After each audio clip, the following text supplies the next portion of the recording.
Our aim is to reach health and fitness enthusiasts alike by communicating the lifestyle choices necessary for igniting, life-changing, and ongoing human development. This is the Development Project.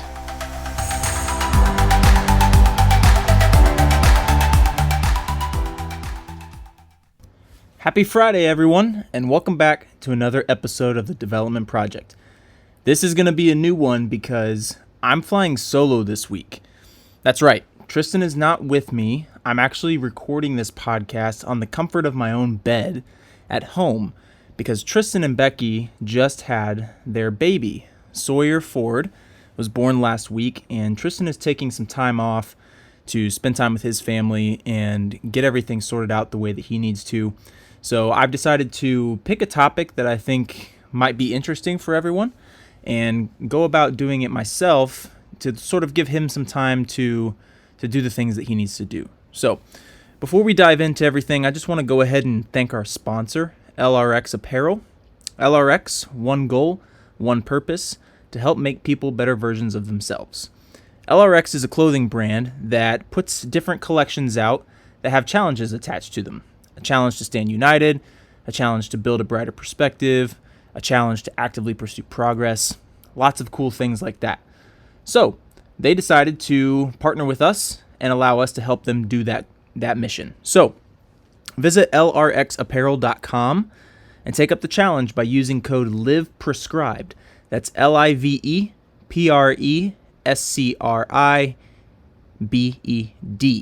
for 15% off your purchase. Go ahead and give them some love. I know they're getting ready to come out with some really cool stuff. I think by the time you guys listen to this episode, they will have released their shorts, which I think look pretty awesome. I'm definitely planning on buying a pair once I'm able to. They just released some cool tie-dye tees that I managed to get one of. I think somebody else in our brand in our gym, she got one of the tie-dye tees as well.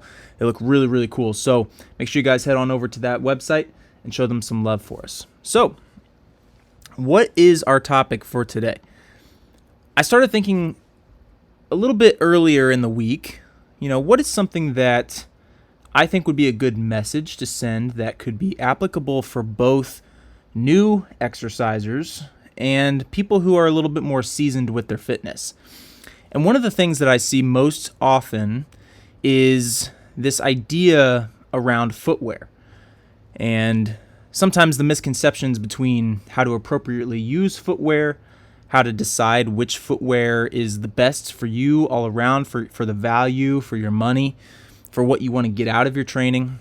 And I figured this would be something that I could use to hopefully get some of the newer people in our gym to listen to and help them decide what sorts of things they need to be looking at as far as what shoes to buy, what their needs are specifically, and how they want to enhance their fitness with proper footwear.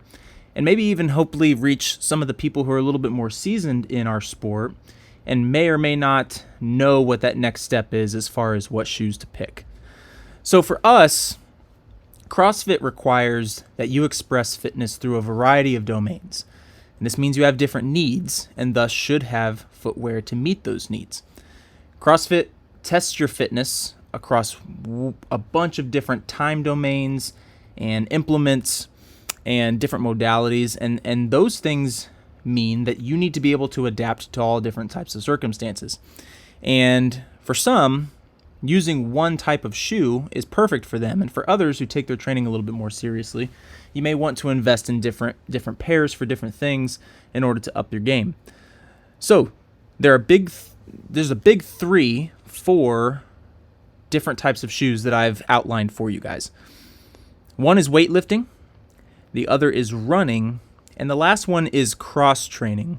And that can be sort of broken down into weightlifting, plyometrics, short running distances, those sorts of things. And they each have their own purpose, and they can be very useful if you use them appropriately.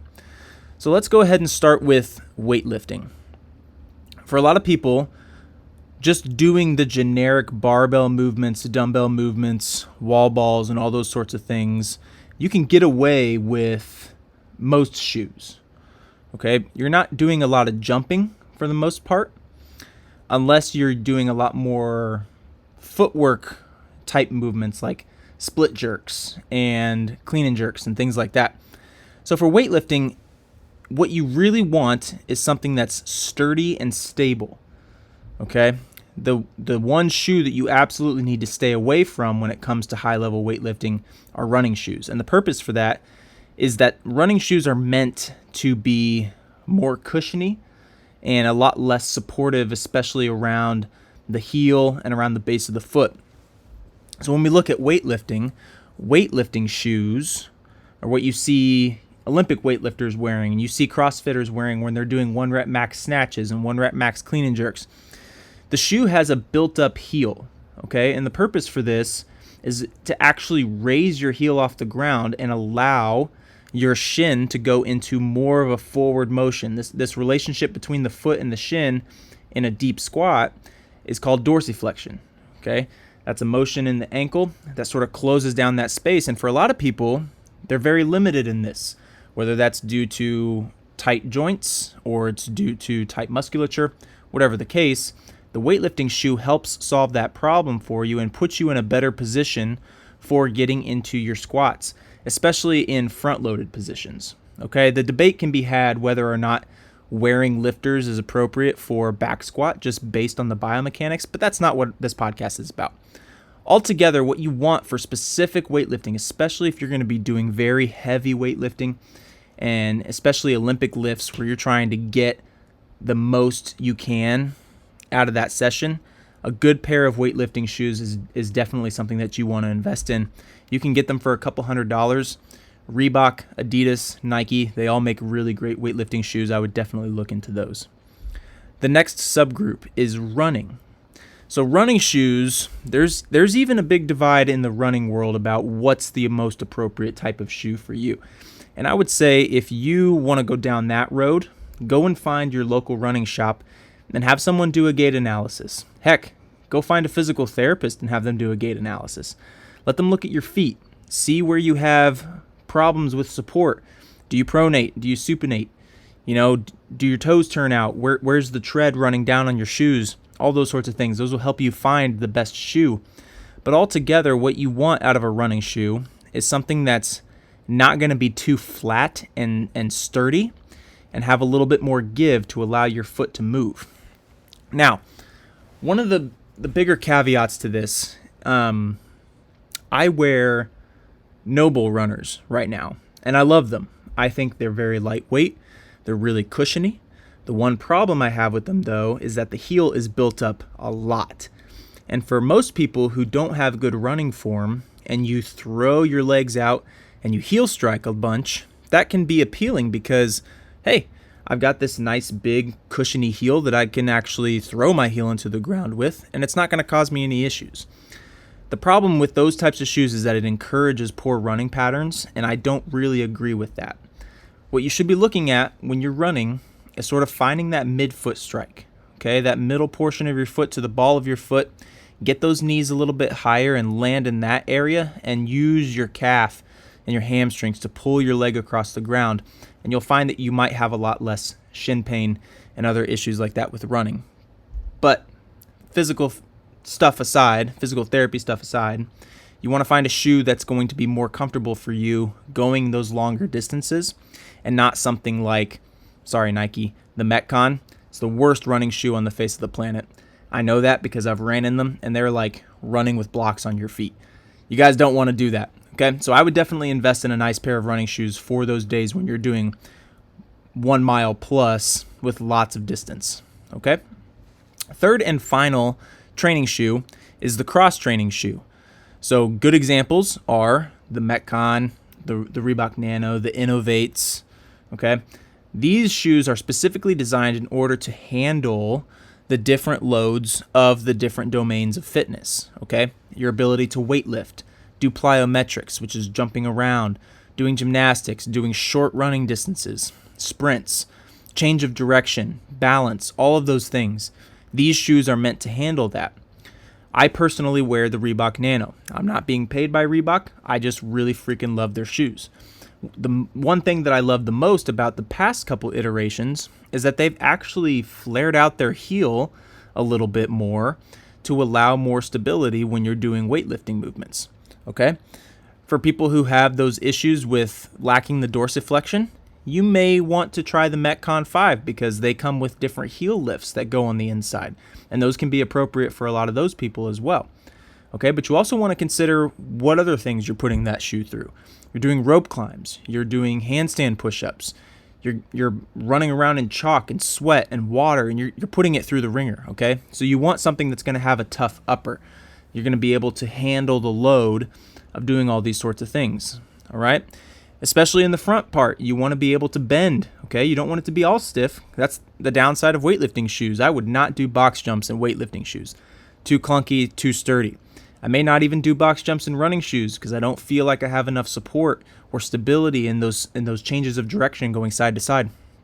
So finding a good cross-training shoe that sort of fits all of those domains is what I would say is the best place to start. Okay, so if you're new to CrossFit, definitely don't keep doing your new movements and workouts in your old running shoes that you had from 5 years ago. Go and invest in a good pair of cross-training shoes. It's going to be well worth the money and especially going to pay off if it keeps you away from having unnecessary injuries. Okay? If you're a little bit further along your training and you're finding that, man, every time I go and do a 400-meter run, my legs are starting to hurt because I'm running around in my clunky Metcons. Invest in a pair of runners. Get something that you can keep in your bag and use for those small moments where it's like, okay, this is something that I really think is going to benefit me in this moment. Same thing with the lifters. And all in all, I recommend that you have one of each, if not multiples of each, because it can really help you elevate your game, keep you from developing unnecessary overuse injuries, and sort of get you on the right path to being able to do the things that you want to do. That's all I have for you guys. And I know it was a quick one. It was really short. More or less just me sort of giving my opinions and ideas on what I think is most helpful as far as footwear is concerned. So I'll leave you with this. If you have any questions, any comments, any concerns, anything that you want to know more about when it comes to running shoes, weightlifting shoes, cross-training shoes, feel free to send me a message personally or shoot us a message through our Instagram page. You guys can reach me at EIM Rehab on Instagram. And you guys can also send us messages at DVPMT Project on Instagram as well. So, again, make sure you guys head on over to LRX, put in that code, Live Prescribed, get yourself some cool stuff. And then I will get back with you guys next week with Tristan again after he's had some time with the new baby. And we'll get right back to our regular stuff. Thanks for listening. We'll catch you guys next time. To hear more from us and stay up to date on upcoming episodes, be sure to catch us on Instagram at DVPMT Project. We'll catch you later, everyone.